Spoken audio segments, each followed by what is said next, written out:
শুক্রবার লন্ডনে পাকিস্তান হাই কমিশনের সামনে বিক্ষোভ করে সেখানকার প্রবাসী ভারতীয়রা। কাশ্মীর ইস্যুতে ভারত পাকিস্তান উত্তেজনার মধ্যেই হামলার শিকার হয়েছে লন্ডনে অবস্থিত পাকিস্তান হাই কমিশন। হামলায় পাকিস্তান দূতাবাস ভবনের জানালার কাচ ভেঙে যায়।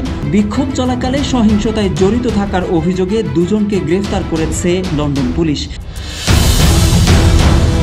এদিকে ভারতীয় বিক্ষোভকারীদের জবাবে পাল্টা বিক্ষোভ করে প্রবাসী পাকিস্তানিরা। এই সময় পাকিস্তানি বিক্ষোভকারীরা কাশ্মীরে ভারতের মানবাধিকার লঙ্ঘনের বিরুদ্ধে প্ল্যাকার্ড প্রদর্শন করেন।